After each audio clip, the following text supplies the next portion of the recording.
NFL free agency officially begins tomorrow, and on today's show, we're going to give you a new update and a new development on the DK Metcalf trade rumors. It's been a crazy last couple of weeks regarding the star wide receiver out of Seattle, and we got a little bit of a new development today. This one coming from Diana Rossini, saying the Seahawks asking price for wide receiver DK Metcalf has lowered.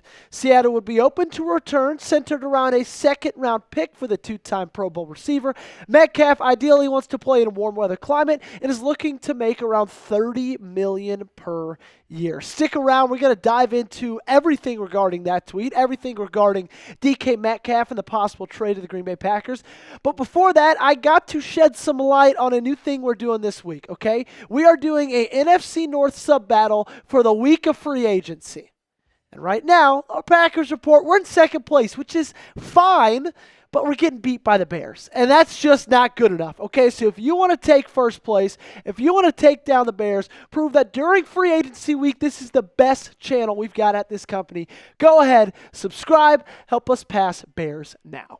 So I've got two takeaways from that tweet. My first one is, it's a positive one, right? The price has gone down. And from when the Green Bay Packer, DK Metcalf trade rumors had started, the price was pretty high. So the fact that it's gone down, I believe, is really great news because they set the price at the beginning. The Packers were, in talks and then seen the price increased a little bit. And then every kind of rumor died down.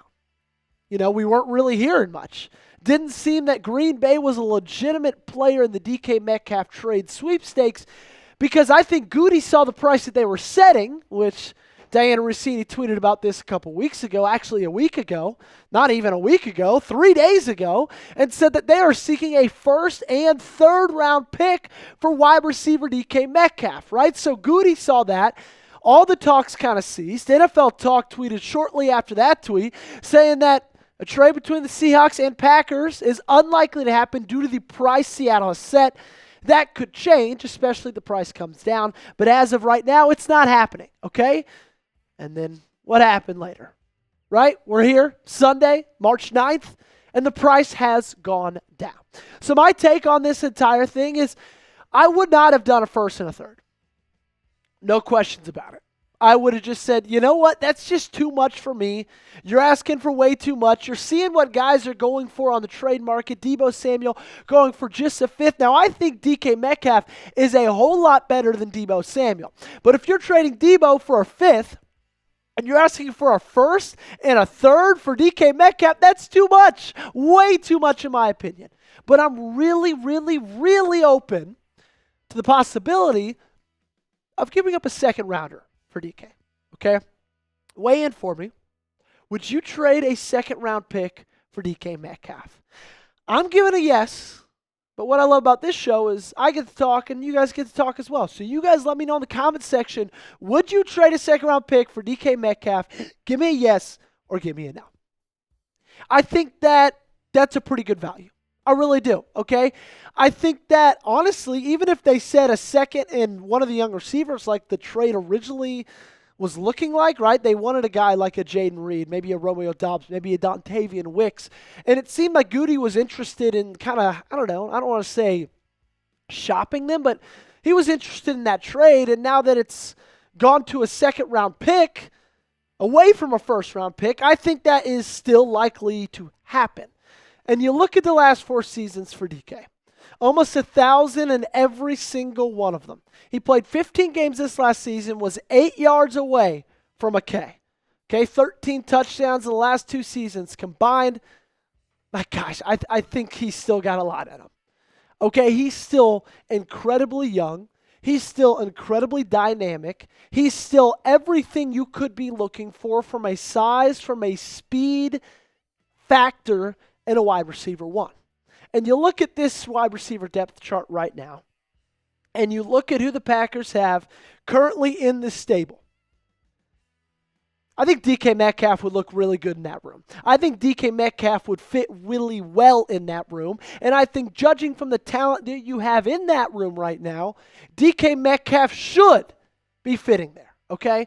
So why sign DK? That's the question. over the last couple weeks? That's going to be the question of today's video. I got 3 reasons for you. Number 1, you need a wide receiver 1. I just showed you the depth chart. I just showed you exactly the wide receiver this team is rocking with. And again, like I've said all offseason long, a lot of wide receiver 2s. And that's not necessarily a bad thing, but that's not a good thing either. You'd rather have a lot of wide receiver 2s than a lot of wide receiver 3s. But still, you still need, I believe, a wide receiver 1 to be ultra competitive in this league. Number 2, Watson will be out most of 2025. Okay? I hate to break it to you. You don't tear your ACL in January and then come back in early October. That's just not going to happen. Nor do I think it should happen. I think when you're that young, I think you got to take time for an injury like that to heal, for an injury like that to get better. I would rather him be fully rehabbed than come back too early and hurt himself any further. And number 3, I truly believe this offense is 1 wide receiver away. If you look at the most important positions on the offensive side of the football, quarterback, left tackle, and running back, those 3 positions really solid in this offense. You're still missing out on that wide receiver 1. Okay, you're still missing out. Coming up, I got one more takeaway from the Diana Rossini broken news about the DK Metcalf trade rumors. But before I get into that, I got to tell you, ladies and gentlemen, if you haven't already, you need to lock us in, okay? Because this week is going to be nuts. I know the offseason hasn't been anything crazy. Basically, the Brandon McManus and the Isaiah McDuffie moves, those are the only 2 things that have happened. What we've talked about already, this team is expected to be spenders in free agency more than they usually are. So that's why you need to subscribe. Turn on notifications because whenever anything happens, we'll be making a video right here on the channel.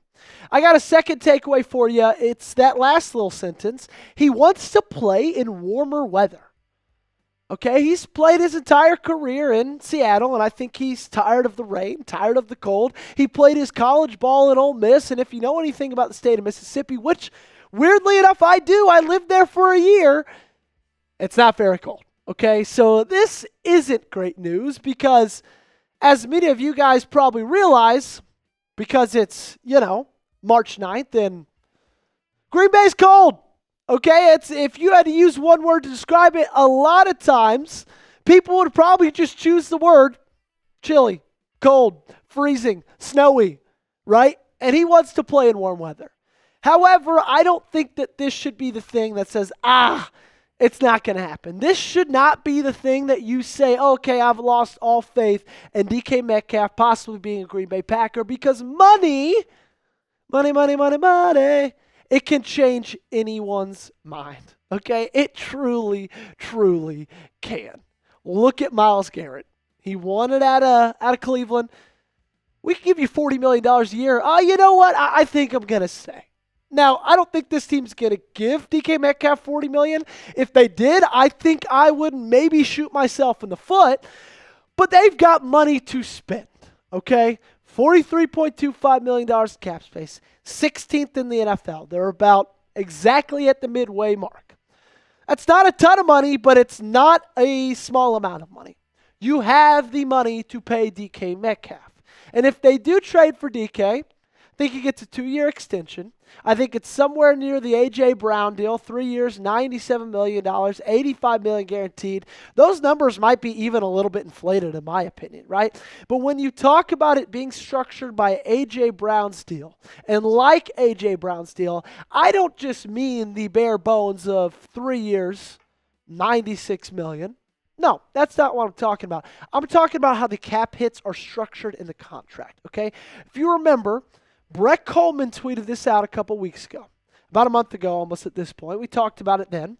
He said the salary cap is going to explode again, and it's all because of this change how Nielsen measures ratings. Starting this year, they're leaning into using data directly from smart TV manufacturers to measure viewing habits in addition to the traditional at-home panel methods. So because of how Nielsen is now viewing and measuring these ratings, you can expect the salary cap to increase even more than it already has per year, because they're going to have so many more eyeballs that they're measuring now. So that just means more viewers, more money in the new rights agreement.